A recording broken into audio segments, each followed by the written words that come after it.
Hello दोस्तों, SL tradings में आपका स्वागत है। आज है 23 अप्रैल 2025 और जो सामने आपको चार्ट दिखाई दे रहा है ये दिखाई दे रहा है निफ्टी 50 का इंडेक्स का चार्ट।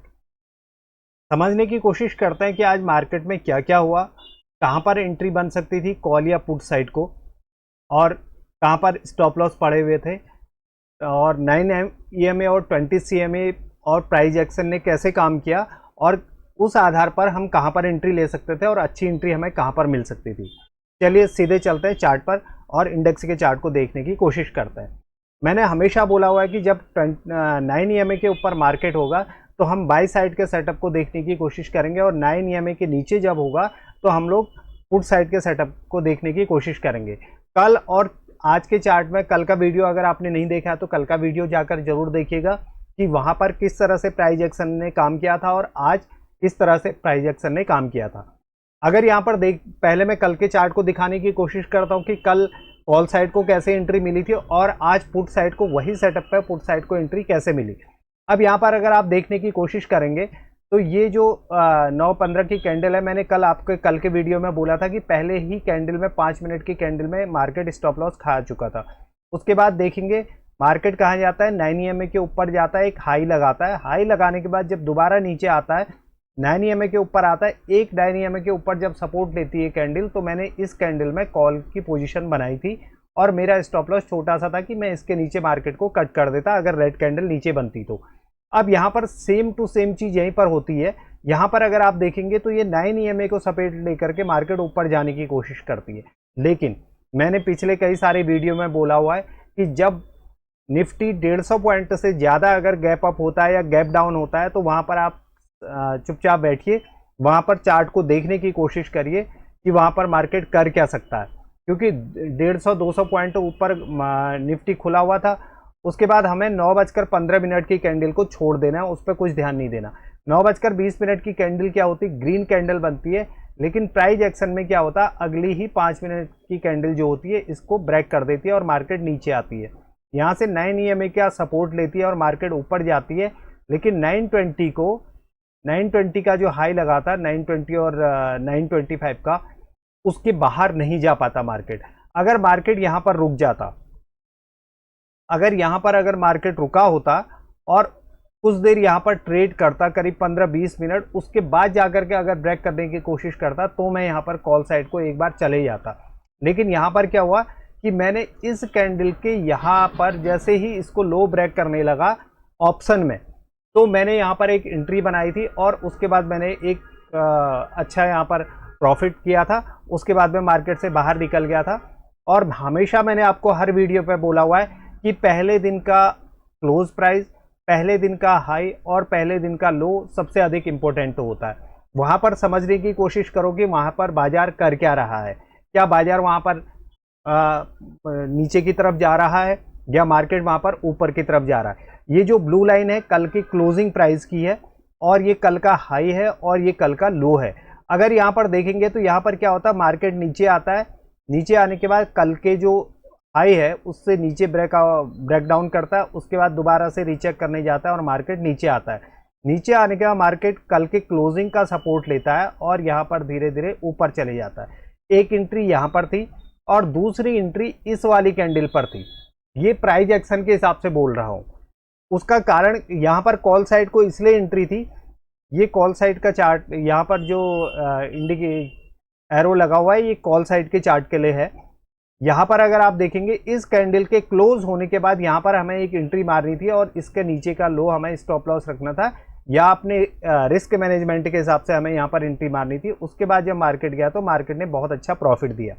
अब मैं बात करता हूँ कि यहाँ पर ऐसा क्या हुआ था।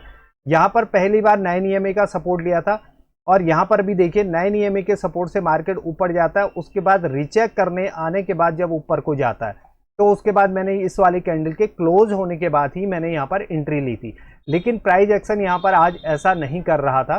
प्राइस एक्शन ने नीचे मोमेंट दिया और वॉल्यूम भी ज़्यादा था, उस अनुसार मैंने यहाँ पर करीब इस एरिया पर मैंने एंट्री मार ली थी और नीचे मुझे प्रॉफिट मिल गया था अच्छा खासा। मैं इस वाली कैंडल पर करीब आधे में मैं निकल के आ गया था जहाँ पर मुझे प्रॉफिट मिला था।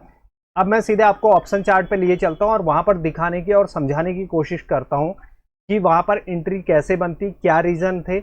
एक छोटी सी स्कैल्पिंग ट्रेड जो था वो यहां पर था, ये स्कैल्पिंग ट्रेड था क्योंकि यहां पर स्टॉप लॉस बचे हुए थे। यहां पर एक स्कैल्पिंग ट्रेड अगर लिया होता तो करीब 60 रुपये करीब के यहाँ पर एंट्री थी, 60-61 रुपये पे, और ये 81 रुपये तक यहाँ पर जाता है सीधे। अगर मैंने अगर ये वाली एंट्री यहाँ पर नहीं ली होती, इस वाली पे अगर एंट्री नहीं ली होती, तो मैं 100% इस वाली पे लेता और मेरा टारगेट सिर्फ इतना ही होता, क्योंकि मैं हमेशा जो ऑप्शन बाइंग है उसको स्कैल्पिंग करता हूँ। मैं डायरेक्शनल बहुत अधिक जाने की कोशिश नहीं करता हूँ, मैं स्कैल्प पे ही निकल जाता हूँ। अगर मैंने 60 रुपये लगा रखे हैं और 21 रुपये मुझे मिल रहे हैं, तो आप ये मान के चलिए 30% मुझे मिल रहा है। मैं 20%, 25%, 30%, हाँ इसी फ्लो पे अगर ये निकल जाता तो मैं उसके बाद वेट करता, लेकिन पहला टारगेट मेरा यही था। अब मैं सीधे आपको ऑप्शन चार्ट पे लिए चलता हूँ और आपको समझाने की कोशिश करता हूँ कि यहाँ पर ऐसा क्यों हुआ था। अब यहाँ पर आप देखेंगे ये है 24,250 की कॉल का चार्ट है और ये 24,300 की पुट का चार्ट है। अब यहाँ पर देखिए मेरी जो एंट्री थी वो बनती है, मेरी एंट्री यहाँ पर 84 रुपये में, और करीब मैं 128 रुपये में निकल के आ जाता हूँ। मैं उसके बाद दूसरी एंट्री यहाँ पर नहीं लेता हूँ, मैं यहीं पर काट लेता हूँ, क्योंकि मुझे मेरा मार्जिन मिल गया था 84 पे और मुझे 28-30 रुपये यहाँ पर मिल चुके थे, यानी कि 30% मुझे यहाँ पर मिल चुका था। उसके बाद दूसरी एंट्री एक यहाँ पर ली जा सकती थी। यहाँ से जाने का मार्केट जैसे ये नीचे आता है उसके बाद ये बुलिश हो जाता है। अब यहाँ पर देखिए, समझने की कोशिश करिएगा, यहाँ पर 9 EMA से सपोर्ट लेता है और मार्केट ऊपर जाने की कोशिश करता है। मैंने पहले ही बोला हुआ कि मेरे लिए इम्पोर्टेंट 920 की कैंडल होती है और 920 की कैंडल ब्रेक हो चुकी है। यहाँ पर अगर कॉल साइड के चार्ट को देखेंगे इतना नीचे नहीं आई होती है, लेकिन प्राइस एक्शन क्या होता है, नीचे आ जाता है। और यहाँ अगर आप देखेंगे पुट साइड के चार्ट में अगर कैंडल को समझने की कोशिश करेंगे तो ऊपर कैंडल क्लोज होती है, यानी कि यहाँ पर कहीं ना कहीं इस वाले एरिया पर हमें कहीं ना कहीं यहाँ पर कॉल सेलर बैठा हुआ है जो नीचे को पुश कर सकता है, क्योंकि सेम टू सेम चार्ट रोज होगा नहीं। अब यहाँ पर देखिएगा, यहाँ पर 9 EMA का एक सपोर्ट लेता है, ये देखिएगा इंडेक्स के चार्ट पे देखेंगे यहाँ पर 9 EMA में सपोर्ट लेता है और मार्केट फिर से ऊपर जाने की कोशिश करता है। ऊपर जाने की कोशिश करने के बाद मार्केट इसके ऊपर अगर होल्ड करता तो तब जा करके जब ऊपर को ब्रेक करना शुरू करता तो यहाँ पर स्टॉप लॉस करते और एक मोमेंटम यहाँ पर मिल सकती थी। लेकिन यहाँ पर होता क्या है, यहाँ पर 2 कैंडल रेड बनती है और तीसरी कैंडल जैसे ही ऊपर को जाती है तो मैंने इस एरिया पर यहाँ पर एंट्री मारी थी 84 पे। 84 के बाद 69 जो है, 69 करीब पे मेरा स्टॉप लॉस था, यानी कि 14 रुपये का मेरा स्टॉप लॉस था। 84 से अगर देखा जाए, मैं अगर इस पर वेट करता तो करीब मुझे यहाँ पर से 84 से लेकर के ये जाता है 157, यानी कि आपका मुझे 70-80 पॉइंट यहाँ पर मिल जाते, लेकिन मैंने इतना होल्ड नहीं किया और मैं यहाँ पर निकल के आ गया।